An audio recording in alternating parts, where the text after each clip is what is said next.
ओम शांति। हम सभी अभी भगवान शिव का छोटा नंदीगण दादी गुलजार जी का सुन रहे हैं और ये इस बुक का लास्ट पार्ट है। इसके बाद हम नया बुक पढ़ेंगे। अगर आपने चैनल सब्सक्राइब नहीं किया है तो आप सब चैनल सब्सक्राइब जरूर करें, जिससे आने वाली बुक का आपको जानकारी मिल सकेगी। ओम शांति। सदा खुश रहने का उदाहरण दादी जी में साक्षात देखा। ब्रह्मा कुमारी सरिता बहन, फिरोजाबाद, उत्तर प्रदेश। हम सबकी अति प्यारी, अव्यक्त पालना करने वाली, सबको आगे बढ़ाने वाली आदरणीय दादी गुलजार जी से जब भी मिलने जाते थे तब तब दादी जी एक बात अवश्य ही कहती थी कि सदा खुश रहना, चाहे कुछ भी हो जाए लेकिन खुशी न जाए। ये बात मुझे सदा याद रहती है। एक बार दादी जी का आगमन फिरोजाबाद में हुआ था। उस समय दादी जी को आगरा में ट्रैफिक जाम में लगभग 3 घंटे रुकना पड़ा। मुझे ऐसा लग रहा था कि पता नहीं दादी जी को क्या फील हो रहा होगा। उनके साथ वाले कहीं नाराज ना हो जाएं और मैं कैसे उनके सामने जाऊंगी। ऐसे बहुत सारे विचार चल रहे थे। लेकिन जब वे आए तो जो दादी जी कहती थी कि सदा खुश रहना, कभी खुशी न जाए, यह उदाहरण साक्षात देखा। दादी जी इतनी हल्की थी कि चेहरे पर एक भी थकावट का चिन्ह नहीं था। दादी इतनी खुश और फ्रेश थी जैसे कुछ भी नहीं हुआ हो। उनके साथ वाले भी सब लाइट थे। तब से मैंने दादी जी से सीखा कि हर परिस्थिति में कैसे हल्के रहें। साथ साथ दादी जी ने मुझे वरदान दिया कि तुम बहुत बहुत स्नेही हो, स्नेह से सबको चलाते आगे बढ़ाते रहना। प्यारी दादी का यह वरदान मेरे बहुत काम आ रहा है। सबको स्नेह से चलाने से सबके तन मन धन का सहयोग मुझे बिना कुछ कहे ही मिलता रहता है। दादी जानकी जी के अव्यक्त हो जाने के बाद दादी जी के शक्ति स्तंभ के लिए मनी फिरोजाबाद से बनकर गई।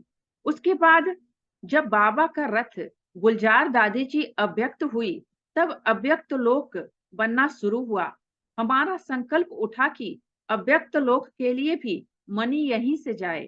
फिर हमने संकल्प किया कि दादी जी, अर्जी हमारी, मर्जी आपकी। दादी जी ने हमारी अर्जी सुन ली और मनी फिरोजाबाद से बनकर गई। ये हमारे लिए गौरव की बात है। हमें आज भी लगता है कि दादी जी हमारे साथ है। ऐसा ही अनुभव आपका भी होगा।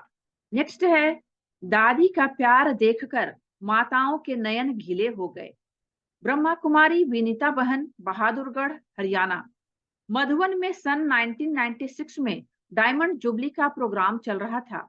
बहादुरगढ़ से 40 के करीब सेवाधारी भाई बहनें मधुबन में आए थे और दादी से मिलने का टाइम लिया गया था।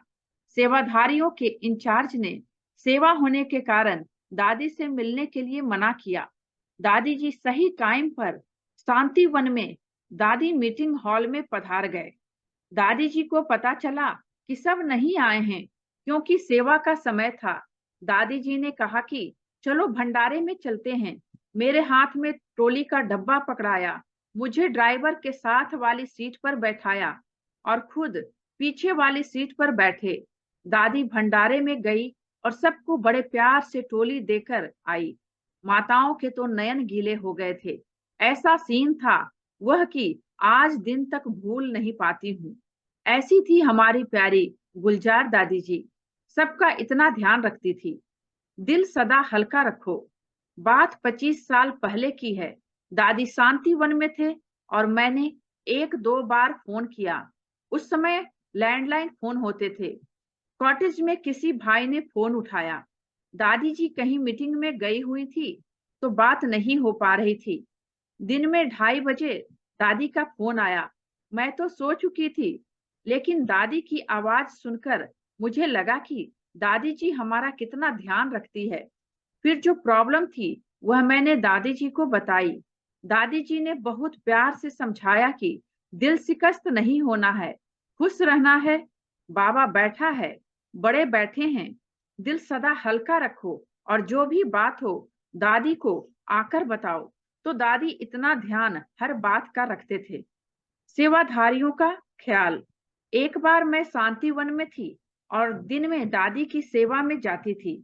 पाँव में तेल लगाना, सिर में तेल लगाना, बड़ों की ऐसी सेवा करना मुझे अच्छा लगता था। दादी रोज कहती थी, सोने का टाइम होता है, इस समय मत आया करो। मैंने बोला, दादी जी मैं पहले सो लेती हूँ, आप निश्चिंत रहो। एक बार दादी जी ने बड़े प्यार से पूछा, किचन में अनार रखे हैं, आपके सेवाधारी खा लेंगे? मैंने कहा, दादी खा क्या लेंगे, वे तो गदगद हो जाएंगे आपके दिए हुए अनार लेकर। दादी जी खुद उठकर किचन में गई, मुझे अनार डालकर दिए और बोला, सब सेवाधारियों को खिलाना। इतना दादी जी को सबका ख्याल रहता था। दादी जी की पालना और प्यार। एक बार मैं दादी जी से मिलने दिल्ली पांडव भवन गई। दादी जी ने पूछा, भोजन किया? मैंने कहा, नहीं दादी जी, पेट गड़बड़ है। दादी जी एक कटोरी में अनार लेकर के आई, बोली, ये खाओ, ये औषधि का काम करेंगे। आज भी दादी जी की पालना और प्यार याद आता है। पहली बार जब मैं दादी जी से अपनी फाइल में हस्ताक्षर लेने गई, तो दादी जी अपने बाल धुलाई करके खोल करके बैठी हुई थी। मैंने कहा, दादी जी तेल लगा दूं? दादी जी ने कहा कि तुमको आता है तेल लगाना? मैंने कहा, हाँ दादी जी आता है। बहुत प्यार से दादी जी ने तेल लगवाया। वे सब दिन आज भी याद आते हैं। मैंने बचपन से ही दादी जी को देखा है। कहते हैं, first impression is last impression. दादी जी का वह इम्प्रेशन दिमाग में रच बस गया है। ऐसी प्यारी दादी को सत सत नमन है। नेक्स्ट है, आज भी दादी जी हर पल साथ हैं। ब्रह्मा कुमारी मोनिका, मौजपुर, दिल्ली। मुझे गम नहीं कि मैं गरीब हूँ, मुझे खुशी नहीं कि मैं अमीर हूँ। हर खुशी से बढ़कर यह खुशी है मुझे कि मैं दादी जी के करीब हूँ। दादी जी मुझे अपने साथ कहीं घुमाने ले जा रहे थे। तब दादी जी ने कहा कि कुछ सुनाओ। तब मैंने ये पंक्तियां सुनाई थी। दादी जी की शक्तियों से हुई पालना। सन 1998 से दादी जी की मुझ पर नजर पड़ गई थी। दादी जी के लिए मैं जैसे एक राजकुमारी की तरह थी। दादी जी का प्यार दुलार, उनका सानिध्य मुझे भरपूर प्राप्त हुआ है। दादी जी की शक्तियों से मेरी पालना हुई। दादी जी को जब भी कहीं सेवा के लिए जरूरत पड़ती थी, तुरंत मुझे भेज दिया करते थे। इसलिए दिल्ली पांडव भवन में सब कहते थे, इस चिड़िया ने अब कहाँ के लिए उड़ान भरी है। सेवा पर भेजने के बाद दादी जी हर दिन फोन पर सब समाचार लिया करते थे। यहाँ तक कि हमारा पर्सनल भी बहुत ध्यान रखते थे।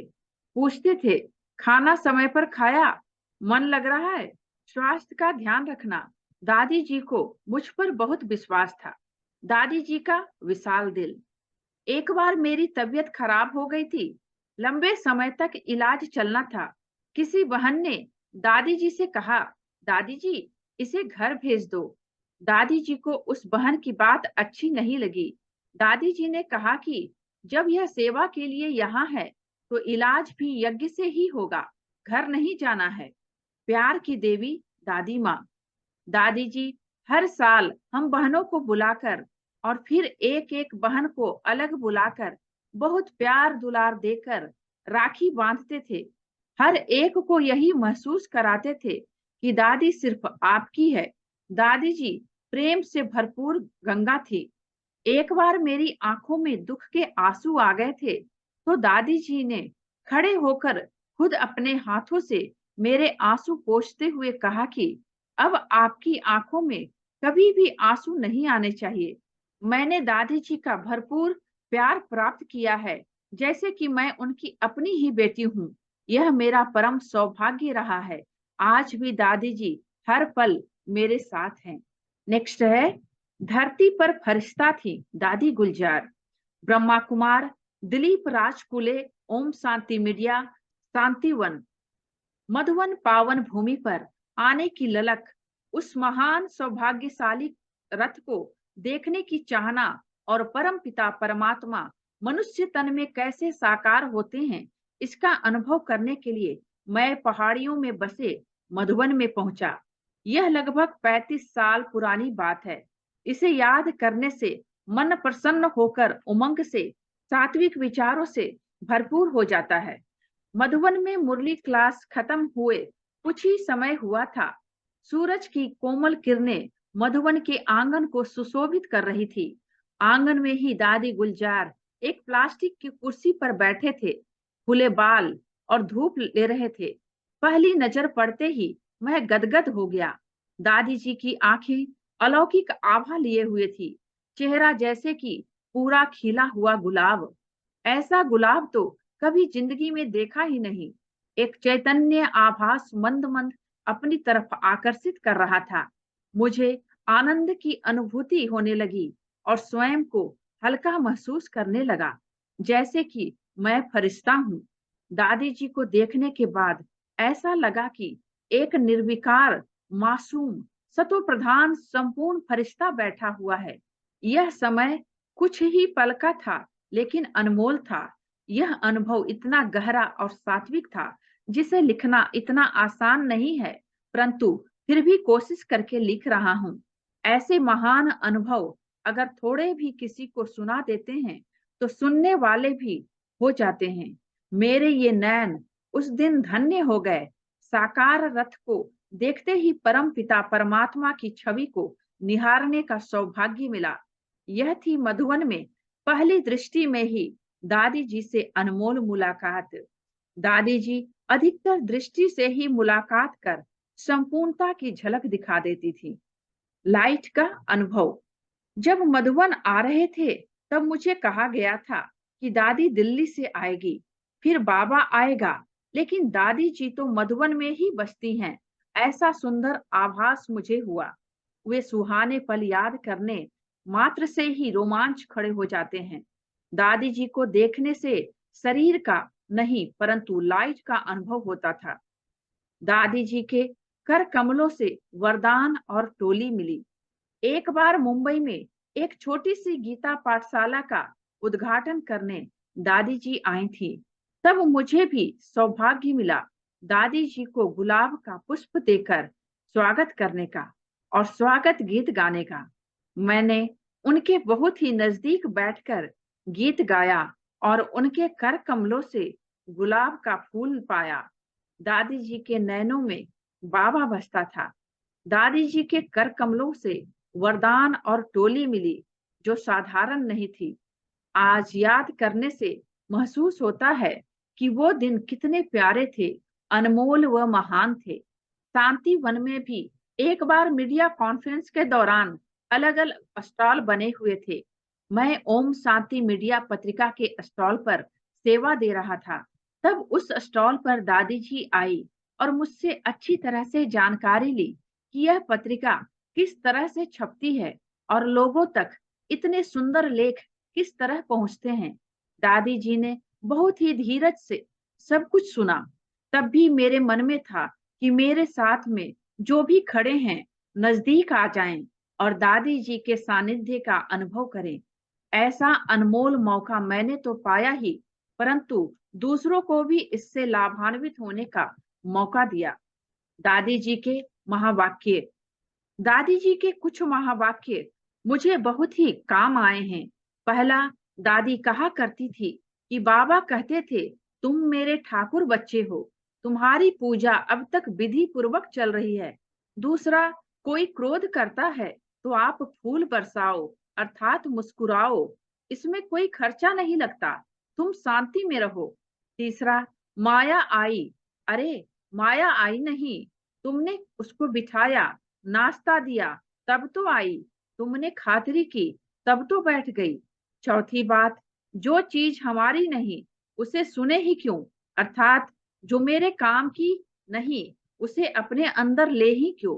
पांचवी बात, छोटे बच्चे जैसे गुल्लक में पैसे डालते हैं और बचत करते हैं, वैसे अपने सूक्ष्म खजानों अर्थात संकल्प वाणी की भी बचत करो। ऐसे ऐसे दादी जी के महावाक्य महान बनने में मुझे बहुत सहायक रहे। तुम्हारी याद बहुत आती है। मेरी तमन्ना थी कि कलश स्थापना के दिन दादी जी को पुष्प अर्पित करूं। सच में उस दिन 7-8 फुट गहरे कलश स्थल पर कलश स्थापित हुआ और कलश को लपेटे हुए गुलाब के हार के बीचों बीच मेरा फूल कलश के ऊपर अर्पित हुआ। अब इस शब्दांजलि से कि तुम बाबा वाली दादी हो, जब भी बाबा मिलन का दिन आता है तुम्हारी याद बहुत आती है। ऐसे साक्षी भाव लिए हुए दादी को दिल की गहराई से कोटि कोटि श्रद्धांजलि पुष्पांजलि अर्पित करता हूँ। नेक्स्ट है, दादी को हमेशा शिव शक्ति कंबाइंड स्वरूप में देखा। ब्रह्मा कुमार जयप्रकाश साइट सीन विभाग शांतिवन। फरवरी 2010 में बाबा का ज्ञान मिलने के बाद फरवरी 2011 में मैं पहली बार बाबा मिलन के लिए शांतिवन आया और बाबा मिलन करके शांतिवन में सेवार्थ रुक गया। मेरे साथ और भी 2 भाई सेवा में रुके हुए थे। हम 3 में से मेरी और श्याम भाई की टोली किचन में सेवा थी तथा प्रवीण भाई की ट्रांसलेशन डिपार्टमेंट की सेवा होने की वजह से प्रवीण भाई को क्लास कराने आती दादियों से हमेशा मिलने का मौका मिलता। दादियों के हाथ की टोली तथा दादियों की दृष्टि से तृप्त होकर वे हमें अपना अनुभव सुनाया करते थे। मेरे साथ जो भाई टोली किचन में सेवा करता था वो बाबा मिलन के दिन ज्ञान में पुराना होने की वजह से आगे की पंक्तियों में जाकर बैठ जाता था। उसका भी दादी से तथा बाप दादा से बड़े नजदीक से मिलना हो जाता था। ये प्रक्रिया कुछ दिन तो हजम हो गई, लेकिन कुछ दिनों बाद मुझे ईर्ष्या सी होने लगी कि मैं ही क्यों नहीं मिल पा रहा। मैं ज्ञान में नया था तो वो दोनों भाई मुझे कुछ न कुछ अनुभव सुनाते रहते थे जिससे कि भगवान पर मेरा विश्वास पक्का हो जाए। लेकिन उन्हें कहाँ पता था कि ये संकल्प मुझे अंदर ही अंदर खाए जा रहा है कि मैं ही क्यों नहीं मिल पा रहा। खासकर गुलजार दादी जी से हमेशा मुझे माँ जैसी भाषणा आती थी, लेकिन कभी सामने से मुलाकात नहीं हो पा रही थी। बाबा के साथ बातचीत। एक रात मैं कॉन्फ्रेंस हॉल के पार्क में एकांत में बैठकर योग कर रहा था।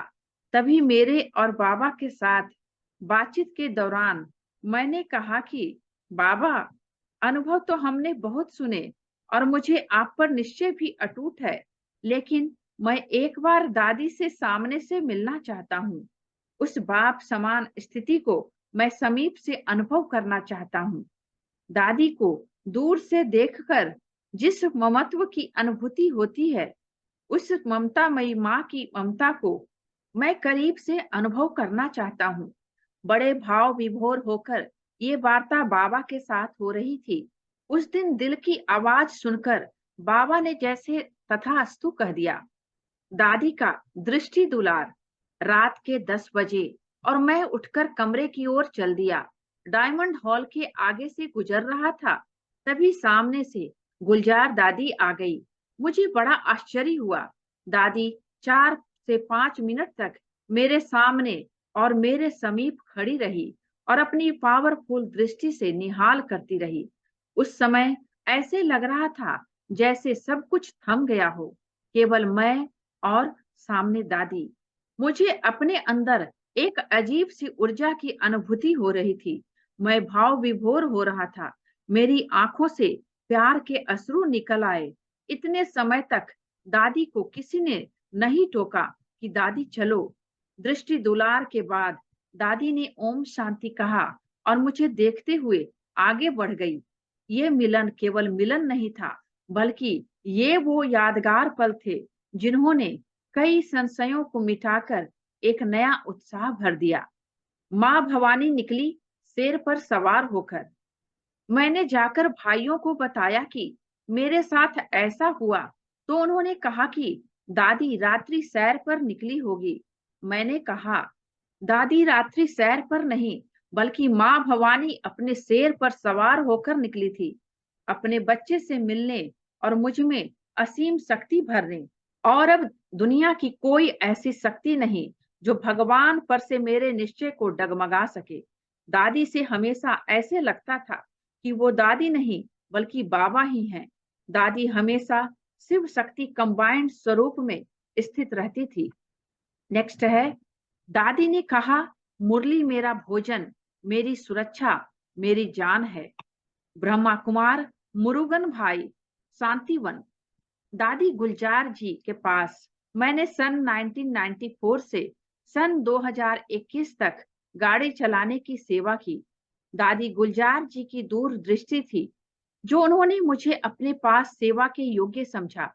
मैं पांडव भवन में सन 1984 से साहित्य के स्टॉल पर सेवा में मदुरई, तमिलनाडु से हर साल आता था। सन 1992 में एक बार दादी जी को अहमदाबाद जाना था, तब उनकी गाड़ी चलाने के लिए मुझे बुलाया गया। मैंने दादी जी के साथ चल पड़ा। अहमदाबाद से दादी जी दिल्ली चली गई। फिर जब वापस मधुबन आई, तब दादी जी ने मुझसे पूछा, हम दिल्ली से मधुबन में गाड़ी ले आएंगे, तो क्या आप उसे संभालेंगे? उस समय मैंने हाँ या ना कुछ नहीं कहा, क्योंकि तब मैं तमिलनाडु के एक सेंटर के निमित्त था। फिर दादी दिल्ली चली गई। वापस मधुबन आने के बाद दादी ने फिर से मुझसे पूछा, क्या विचार है? दादी चाहती है कि तुम दादी की गाड़ी चलाओ। उस समय भी मैं नहीं कुछ बोला, क्योंकि अपनी निमित्त बहन से स्वीकृति नहीं ली थी।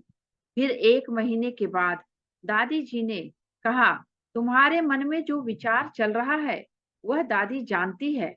कुछ भी बात है तो दादी जी के कान में डाल दो, दादी संभाल लेगी, ज्यादा सोचो नहीं। इसके बाद 1994 से मैंने स्वीकृति दे दी, क्योंकि मेरी निमित्त बहन से मुझे छुट्टी मिल गई थी। मुरली से बहुत प्यार। दादी जी को मुरली से बहुत प्यार था। एक बार हम दादी जी को लेकर अहमदाबाद जा रहे थे। दादी जी गाड़ी में बैठ गई थी। उस समय दादी जी ने मुझे कहा, मेरे कमरे में मुरली है, ले आना। मैंने बोला, दादी जी आप रोज 5 बार तो मुरली पढ़ते हैं, बाबा तो आपके तन में आते हैं। ब्रह्मा बाबा के समय से ज्ञान आपकी बुद्धि में भरा हुआ है, अभी चलती गाड़ी में मुरली पढ़ने की क्या जरूरत है? तब दादी जी ने कहा, मुरली मेरा भोजन है, वह मेरी सुरक्षा का साधन है, उसके बिना मैं चल नहीं सकती हूँ। श्रीमत पर, बाबा पर अटल निश्चय। दादी जी का श्रीमत पर, बाबा पर अटल निश्चय था। पांडव भवन से दिलवाड़ा मंदिर जाने के रास्ते में बाएं हाथ की तरफ एक छोटा मंदिर है। वहां एक छोटा सरोवर भी है। एक शाम हम वहां पर दादी जी के साथ पिकनिक पर गए। साथ में दिल्ली का एक कारोबारी भी था, जो यज्ञ में और दिल्ली पांडव भवन में बहुत सहयोग देता था।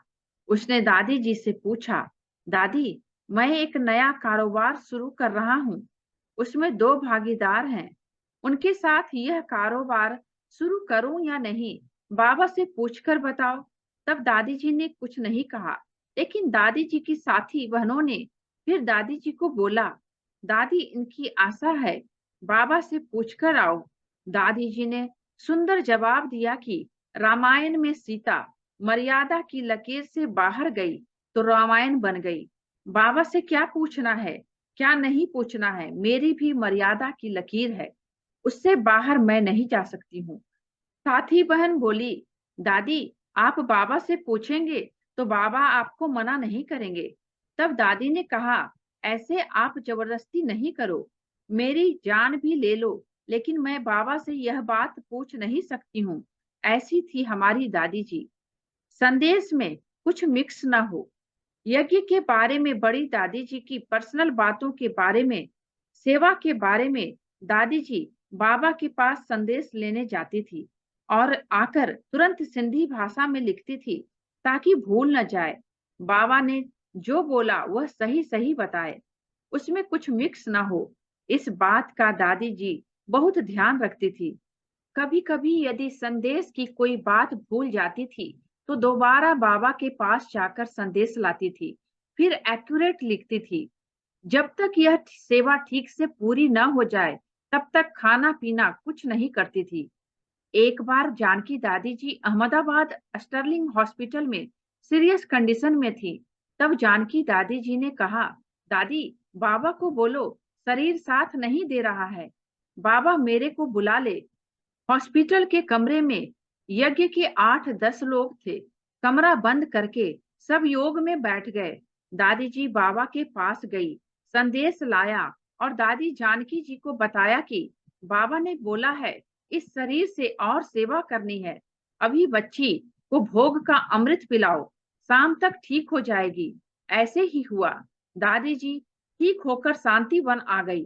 दादी जानकी जी में शक्ति आ गई कि बाबा ने ऐसे बोला है। दूसरों के संकल्पों को जानने की शक्ति। दादी जी दूसरों के संकल्पों को जान लेती थी। बाबा मिलन के एक दिन पहले डायमंड हॉल में शाम को क्लास दादी जी कराती थी। शक्ति भवन से हॉल में जाते समय रास्ते में बहुत से लोग खड़े होते थे। कई बार दादी जी बोलती थी कि भाई गाड़ी को रोको। दादी जी स्वयं कांच खोल के हाथ हिलाती थी। एक बार एक माता जी को देखकर दादी ने हाथ हिलाया। उस माता जी ने सोने की अंगूठी दादी जी के हाथ में दे दी और बोली, दादी जी, कई सालों से मेरा संकल्प था, वह आज बाबा ने पूरा कर दिया। ऐसे बोल के आंसू बहाने लगी। वह देखने जैसा दृश्य था। कईयों को गाड़ी में बैठे बैठे गुलजार दादी टोली देती थी। मैंने एक बार पूछा, दादी जी, इतने लोग खड़े थे, उनमें से उसी माता को बुलाकर क्यों टोली दी? तब दादी जी का जवाब था, उस माता जी को स्टेज पर जाकर बाबा से मिलने का बहुत मन था, लेकिन वह स्टेज पर नहीं आ सकती थी, इसीलिए ऐसा किया। दादी जी की गाड़ी में बैठते ही हमको बहुत हल्कापन अनुभव होता था, कभी थकावट अनुभव नहीं होती थी। एक बार अहमदाबाद से पोरबंदर फिर सोमनाथ तक आराम से पहुंच गए। इतने लंबे सफर में भी थकावट नहीं हुई। रास्ते में टोल टैक्स पर गाड़ी रोकते थे। सभी लोग दादी माँ कह करके सिर झुकाते थे। टोली और आशीर्वाद लेते थे, टैक्स नहीं लेते थे। वंडर था। शांत रहना पसंद था। मैं कई बार शांति वन से माउंट आबू दादी जी को लेकर जाता था। दादी के साथ का इतना प्रभाव था कि सुरक्षा के लिए हमको जैसे टचिंग आती थी कि अब हॉर्न बजाना है, ब्रेक लगाना है या गाड़ी को धीमा करना है। ऐसी टचिंग से कई बार दुर्घटना से बचाव हुआ है। कई बार तो गंभीर परिस्थितियों में भी बाबा ने गाड़ी को बचाया है। कई बार टचिंग में गली में जाने का संकल्प आता था। मेन रोड से गली की तरफ गाड़ी मोड़ लेता था और ट्रैफिक से बचकर समय पर पहुंच जाता था। दादी जी को शांत रहना बहुत पसंद था। गाड़ी में 3-4 घंटे एकदम शांति में बैठी रहती थी। हम बात करेंगे तभी बात करेगी। हम कुछ पूछते थे तो ही सार रूप में जवाब देती थी। एक बार कॉन्फ्रेंस हॉल में शांतिवन वालों से बाबा के मिलने की तारीख फाइनल हो गई थी, पर ओपन नहीं हुई थी। उस समय गुलजार दादी जी बड़ी दादी जी के कॉटेज में दिन में भोजन करके यज्ञ कारोबार की सलाह मशवरा करके लगभग 4 बजे वापस शक्ति भवन आती थी। साथ में जो बहनें होती थी सब पहले ही शक्ति भवन चली जाती थी। उस समय मैं और दादी जी अकेले होते थे। भोजन के बाद गाड़ी से आते वक्त मैंने दादी जी से पूछा, दादी, शांतिवन वालों से बाबा कौन सी तारीख में मिलने आएंगे? दादी जी ने कोई जवाब नहीं दिया। मैंने गाड़ी को थोड़ा धीरे किया और फिर पूछा, दादी जी, आपसे ही पूछ रहा हूँ। दादी जी बोली, हाँ भाई, सुन रही हूँ, लेकिन डेट नहीं बतानी है। मैंने पूछा, दादी, आपको डेट पता है ना? बोली, हाँ, लेकिन कई बातें सबको बतानी नहीं होती भाई। ऐसे जवाब दिया। दादी जानती थी कि इसको बताएंगे तो सबको पता पड़ जाएगा और डेट गुप्त रखनी थी। दादी जी से कई प्रश्न पूछते थे। उनका उत्तर दादी ऐसा देती थी जो हर तरह से सही होता था। जवाब भी दादी तुरंत नहीं, थोड़ा समय सोच कर देती थी। कई बार टीचर बहनें समस्या लेकर आती थी। घंटे घंटे बैठ के बातें करती थी। दादी जी 2 मिनट में जवाब देती थी और बहनें खुश होकर दादी जी का थैंक्स करके जाती थी। कई बार ऐसे अनुभव होता था, ये दादी जी नहीं है, बाबा इस समय आ गया है। नेक्स्ट है, दादी जी की दृष्टि ने मुझे फरिश्ता बनाकर उड़ा दिया। ब्रह्मा कुमार गुणराज भाई, वीरगंज नेपाल। भगवान का रथ, वैश्विक प्रेम की धरोहर दादी हृदय मोहिनी जी। नेपाल की आर्थिक महानगरी वीरगंज में पहली बार शिव बाबा के विशाल भवन विश्व दर्शन भवन के उद्घाटन के लिए पदार्पण हुए थे। मुझे बहुत खुशी है कि जब हम दादी जी को एयरपोर्ट लेने के लिए पहुंचे, तब नेपाल भर के करीब 100 से ज्यादा भाई बहनें मेरे साथ थे। वीरगंज क्षेत्र का जिम्मेवार सेवाधारी सदस्य होने के रूप में मैं जब उनको गुलदस्ता देने सामने पहुंचा, तो करीब 5 मिनट तक वे मुझे दृष्टि देते रहे। उस समय मुझे महसूस हुआ कि जो पाना था सो पा लिया। मैं सब कुछ भूल एक फरिश्ता होकर उड़ने लगा। मैं बहुत ही भाव विभोर हो रहा था। लास्ट है, ओ कोहिनूर ओ दादी गुलजार, पोयम के रूप में है। ब्रह्मा कुमारी सुषमा, मुक्ताई नगर, महाराष्ट्र। आप में हमने खुदा को पाया, स्नेहांचल तले सब सुख पाया। न भूल पाएंगे आपके उपकार, चाहे बीते साल हजार। ओ कोहिनूर ओ दादी गुलजार। दृष्टि में आपकी जादू खुदाई था, जो देखे भूलता दुनिया दुखदाई था। दिल चाहता है पर कैसे करूं इजहार, काश आपको लग जाती उम्र हमार। ओ कोहिनूर ओ दादी गुलजार। न था न होगा कोई खुशनसीब ऐसा, नहीं मुकद्दर किसी का भी हमसा। पाई झलक आपकी हजारों बार, क्या गाएं हम गाथा ऐसी अपार। ओ कोहिनूर ओ दादी गुलजार। बेहोशी से आ गए होश में, शब्द नहीं थे हमारे शब्दकोश में। याद किया तो लगी शब्दों की कतार, कलम भिगो रही है असुवन की धार। ओ कोहिनूर ओ दादी गुलजार। ओम शांति। ये थी भगवान शिव का छोटा नंदीगण, दादी गुलजार जी की बुक। और ये बुक समाप्त हो गई है, और इसके आगे हम दूसरी बुक पढ़ेंगे अभी। तो आप चैनल को अगर सब्सक्राइब नहीं किए हैं तो सब्सक्राइब जरूर कर लें, इससे आपको नई आने वाली बुक का पता चल सकेगा। थैंक यू बाबा का, और थैंक यू आप सबका। ओम शांति।